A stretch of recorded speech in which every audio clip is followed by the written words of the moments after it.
Welcome to another deep dive. We're going to be talking about Connecting the Dots by Milan Yanisov. Oh, yeah. This book Good one. really got me thinking about all the data we generate and how it kind of connects us. Right.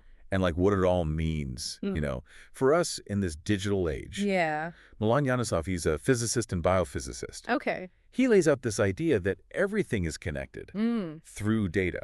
Okay. And those connections, they form these massive networks. It's fascinating, isn't it? The idea that these networks are kind of working behind the scenes. Yeah. Impacting our lives in ways we probably don't even realize. It's true. It's like we're leaving these invisible digital trails everywhere we go. Right. And those trails, they kind of tell a story about who we are. Right, exactly. Yanisov calls these trails our digital doppelgangers. I like that. It's a great term. Yeah. And he even uses this really relatable example, his own 15-minute coffee run, Okay. just to show how much data we're generating without even thinking about it. He points out that even a simple trip like that for coffee Right. creates all these data points Yeah. across multiple networks. It's crazy. It is. Your home security system registers that you've left. Your phone switches from Wi-Fi to cellular data. Right. GPS is tracking your route. Yep. Google Maps is suggesting nearby cafes. You're checking reviews. Yeah. Maybe listening to Spotify while you wait. Totally. Oh my gosh, when I read that part, Yeah. I stopped and I thought about my own morning routine. Yeah, it makes you think. Yeah. And I was like, how many data points am I Yes. generating? Yeah. Just getting ready for work or That's, running errands. It's kind of mind-blowing. yeah, the scale of it is pretty remarkable. It is. It's a lot. And it gets even more interesting, I think, when you start to think about what can actually be done with all that data. Okay. Yeah, that's a great point.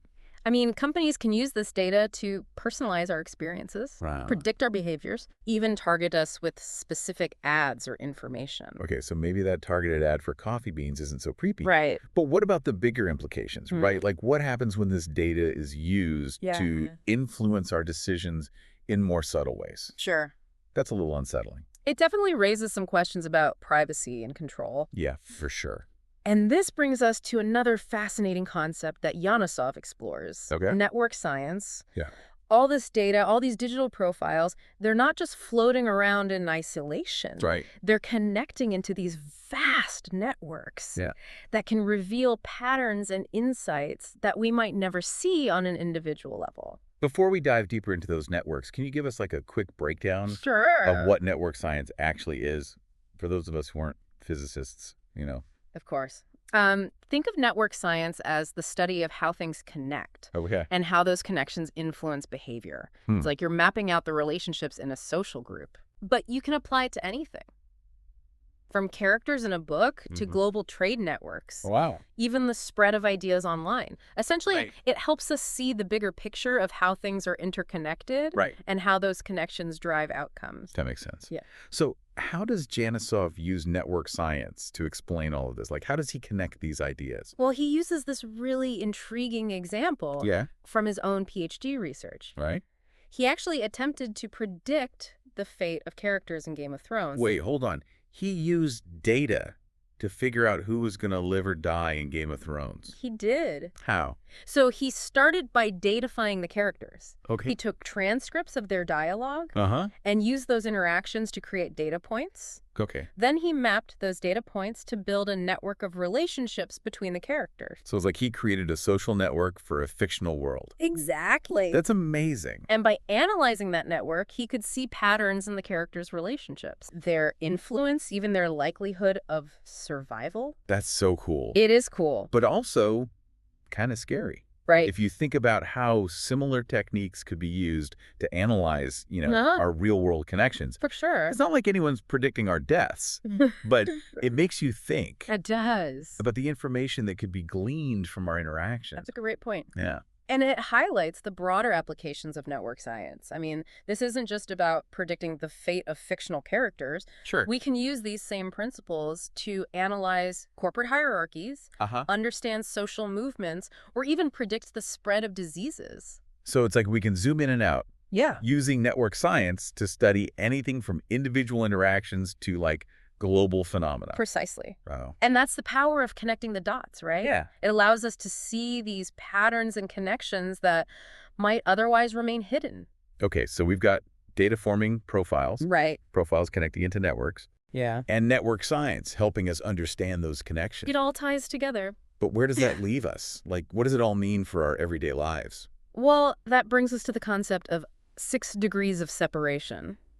Have you ever heard of that? Oh, yeah, of course. It's that idea that everyone is connected to everyone else. Right. Through a chain of no more than 6 people. Like you're only 6 handshakes away from the president. Yeah, exactly. Exactly. And technology has made that idea even more relevant. Oh, absolutely. Facebook did some research that showed an average separation of just 3.5 users. Wow. Wow. So it really is a small world. It is. But what does that shrinking world mean for us? Like, what are the implications? That's what we'll explore next time. Get ready, because things are about to get even more connected. I'm intrigued. So we're living in this crazy connected world. It's true. Where it seems like everyone is just a few degrees away from anyone else. Right. Like, it makes you wonder about the implications. Yeah, right? absolutely. How does this impact our lives on a practical level? That's a profound question, and Yanisov dives right into it. Yeah. He really explores both the positive and the potentially concerning aspects of this interconnectedness. Interesting. Yeah, so on the one hand, this shrinking world means we have access to more information, Right. more opportunities, more potential for collaboration That makes sense. than ever before. Yeah, I can definitely see that. It's like the barriers to entry for so many things have been lowered, you know? Right. You can connect with people across the globe, learn new skills online, even like build a business from your laptop. Yeah. The possibilities seem endless. Exactly. But on the other hand, Right. this hyperconnectivity also raises concerns about the spread of misinformation, Okay. the potential for manipulation, even the erosion of privacy. When everything is connected, Yeah. it's harder to control the flow of information, and the Right. potential for harm increases. That's a really sobering thought. It's like a double-edged sword. It is. Right. We have this incredible power to connect and share, but that power can also be used for, Yeah. less noble purposes. Definitely. You think about the choices we make online, Right. the impact those choices can have. For sure. And it brings us back to that question of predictability. Okay. If our data is being collected and analyzed to create these detailed profiles, Right. does that mean we're becoming more predictable? Are we losing our free will in this data-driven world? It is a bit unsettling to think that our actions might be Yeah. anticipated or even manipulated based on the data we generate. Right. But Yanisov does present some counter-arguments to that idea. Yes. He shares this great story about Max Hawkins, who's an ex-Google engineer who actually tried to live randomly to defy algorithms. Okay. He even designed an app that would randomly select locations for him to visit. Wait, so this guy was actively trying to make himself unpredictable to algorithms? I mean, I can see the appeal of, breaking free from the routine, Yeah. but to go that far. It was a bold experiment, and it raises some interesting questions about whether true randomness is even possible in a world where everything is tracked and analyzed. Right. I mean, think about it. Even those seemingly random choices still become part of your data profile. It's kind of a paradox, isn't it? It is. The more we try to break free from the system, the more data we generate. Right. And the more we feed into the very algorithms we're trying to evade. It's a digital catch-22. Totally. So where do we go from there? Well, I think it speaks to the need for a balanced approach, right? It's not about rejecting technology or trying to live off the grid. Right. It's about recognizing the power of these systems. Yeah. Understanding how they work, and then making informed choices about how we engage with them. So it's like being a savvy consumer, but in the digital realm. Exactly. We need to be aware of the data we're sharing, the algorithms that are shaping our experiences, and then make conscious decisions about how we want to navigate this online world. Exactly. And this is where Janisov's work with network science becomes so valuable.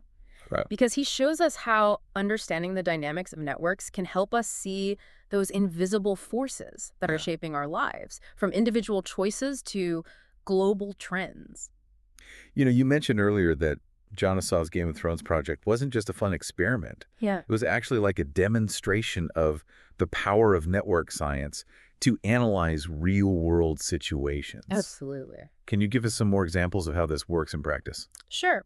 Think about the spread of information online. Okay. Network science can help us map those connections Yeah. and understand how ideas, both true and false, travel through social networks. That's especially relevant today with the rise of misinformation, Pillars. and the echo chambers that can form online. Totally. Like we're all living in these filter bubbles where we're only exposed to information that confirms our existing beliefs. Exactly. And network science can help us break out of those bubbles. How so? By showing us the connections we might be missing, Right. the perspectives we haven't considered, and the sources of information we might be overlooking. It's like having a map of the information landscape. Right. So we can navigate it more effectively, avoid those pitfalls, and find those hidden gems of knowledge that might otherwise be lost in the noise. Exactly. And it's not just about information, Right. Network science can also be used to understand social movements, Okay. identify key influencers, even predict the spread of diseases like COVID-19. Wow, so it's really applicable to so many different fields and disciplines. It is. It's like a universal language for understanding connections. It is. But what about on a more personal level, right? Yeah. How can understanding networks help us navigate our own lives? That's a great question, and it gets to the heart of 𝐂𝐨𝐧𝐬𝐬's message.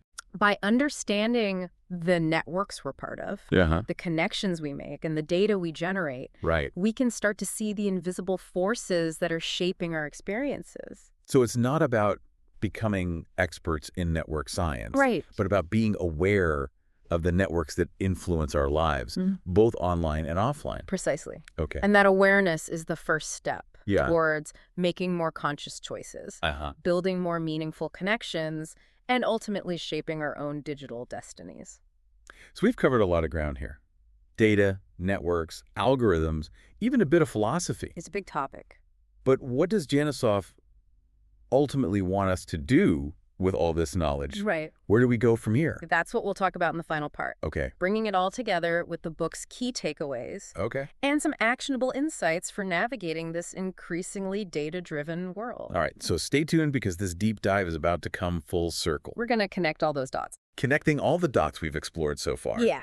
So we've talked about how our data creates these digital profiles, right? Yeah. And then those connect us into these big networks, and how if we can kind of wrap our heads around those networks, it helps us see these invisible forces that are shaping our world. Totally. So now, the big question. What do we do with all of this? What should we do? How do we actually live in this digital landscape? It can feel overwhelming. It can. But this is where I think 𝐂𝐨𝐬𝐬's takeaways are so helpful. Okay. Because we need solutions. We do. It's not enough to just understand the problem. Yeah, we need to know what to do. Exactly. And the first step, as we've mentioned, is awareness. Oh. 𝐂𝐨𝐬𝐬 really emphasizes this. We need to be more conscious of the data trails we're leaving behind, the networks we're part of, and how those networks are influencing our lives. So paying attention to those digital breadcrumbs we're scattering everywhere we go online. Yeah, and I think it's easy to forget about that stuff. It is. Most of us don't even think twice about clicking accept on those cookie notices or sharing our location with an app. It's true. But all those little actions, they add up. They do. They're contributing to this larger picture. Right. A picture that's being analyzed and used to shape our experiences. In ways we don't realize. Yeah, potentially. Okay, so awareness is key. It is. But how do we actually use that awareness? Yeah. How do we go from just seeing the problem to actually taking action, doing something about it? Well, that's where things get interesting. Okay. Because 𝐂𝐨𝐬𝐬 argues that once we understand how all of this works, the dynamics of the data and the networks, we can make more informed choices about how we engage with all of it. So it's not about disconnecting entirely. No, not at all. Not becoming Luddites. No. It's about being more intentional. Exactly. With our online actions. It is. Okay, so asking ourselves, what data am I comfortable sharing? What networks do I want to be part of? Yeah. How can I use these tools without being manipulated by them? It's about taking back some control. It is. In a world that can feel very automated sometimes. Yeah, it can feel like we're just on autopilot. Totally. So what can we do? How do we start? Well, it can start with really small steps. Okay. Being mindful of your privacy settings on social media. Okay. Being picky about the apps that you use. Right. Questioning the information that you see online. So thinking critically. Yeah, absolutely. About what we're consuming online. And diversifying our networks, too. Yeah, that's a great point. Because if we're only ever talking to people who agree with us, Right. we're not getting the full picture. Exactly. We're missing out on all those other perspectives. It's like anything else in life. Balance is key. Yeah. You know, don't be afraid to step outside your comfort zone. I like that. Engage with different ideas. Challenge your assumptions. It's how we grow. Exactly, both individually and as a society. You know, one thing that really struck me throughout this whole conversation is that connecting the dots isn't just about data and algorithms. Okay. It's about connecting with each other. I love that. On a human level. That's so important. Yeah. Technology is a tool. Yeah. It's up to us to use it well. Right. To use it responsibly. To use it ethically.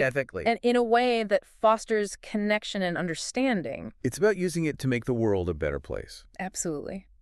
So as you go about your day, think about the networks you're a part of, the data you're contributing, the choices you're making, the choices you're making online. Remember, you have the power to shape your own digital destiny. We do? You can connect with the world in meaningful ways. Yeah. And you can use your knowledge to make a positive impact. It's pretty amazing when you think about it like that. It is. When we connect the dots, we don't just see the patterns, we see the possibilities. And those possibilities are endless.